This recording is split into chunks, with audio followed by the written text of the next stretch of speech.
विनय न माने जलधि जड़, भय 3 दिन बीत, बोले राम सकोप तब, भय बिन होए न प्रीत।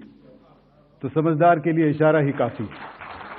देखिए, जैसा मैंने कल कहा था कि इस लड़ाई के डिटेल्स अभी हम शेयर नहीं कर सकते हैं, क्योंकि इसमें काफी कुछ ऑपरेशनल डिटेल्स होंगे।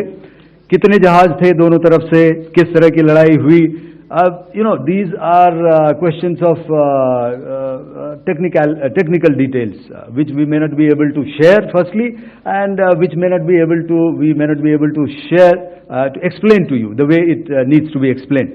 Suffice to say कि yes, ये एक दूसरी तरह का वॉरफेयर था, and it is bound to happen.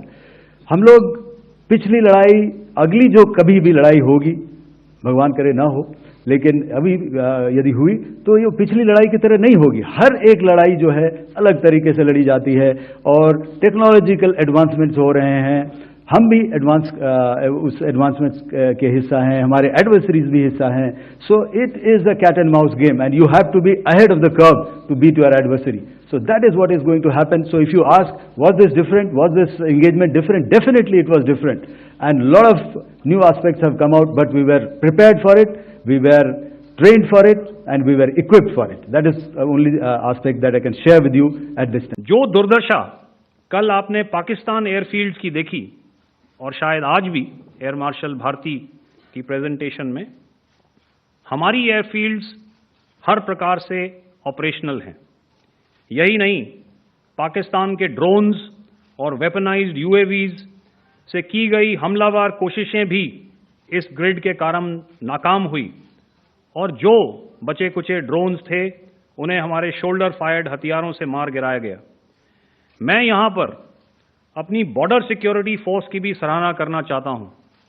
उनके डायरेक्टर जनरल साहब से लेकर बॉर्डर पर तैनात बीओपी पर पहरा देने वाले आखिरी जवान भी हमारे इस अभियान में बढ़ चढ़कर शामिल हुए, और बहुत बहादुरी से उन्होंने हमारा साथ दिया।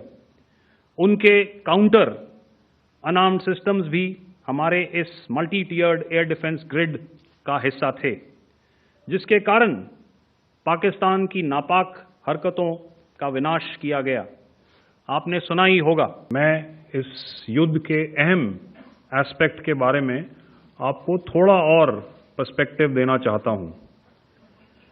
हमें एयर डिफेंस ऑपरेशन सिंदूर के एयर डिफेंस की कार्रवाई को एक कॉन्टेक्स्ट में समझने की आवश्यकता है।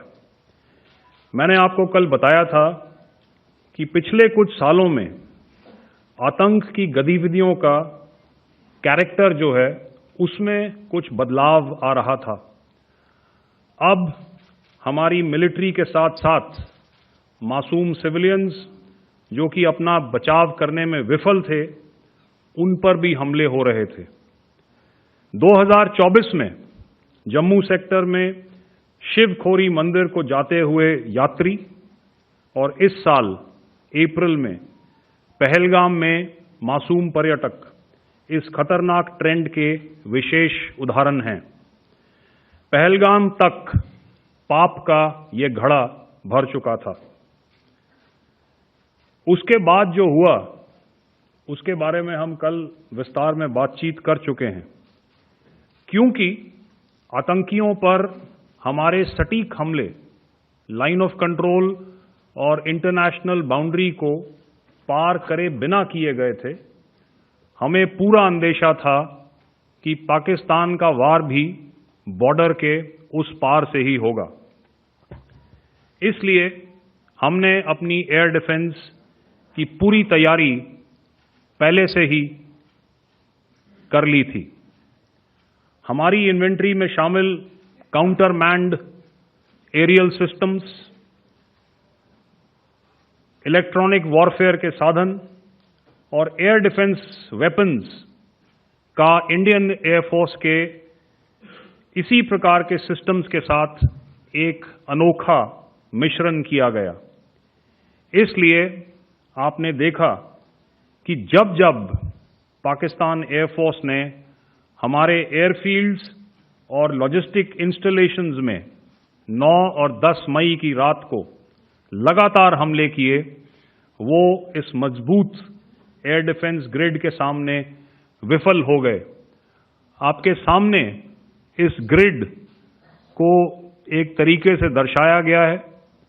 आप देख रहे हैं कि इंटरनेशनल बाउंड्री से कितनी layers, radars, counter, unmanned aerial systems, उसके पीछे शोल्डर फायर्ड वेपन्स, हमारे विंटेज एयर डिफेंस वेपन्स जो कि काफ़ी सालों से हमारी सेना में हैं। एयर मार्शल भारती ने भी उसके बारे में बात करी। और लास्ट में हमारे मॉडर्न एयर डिफेंस वेपन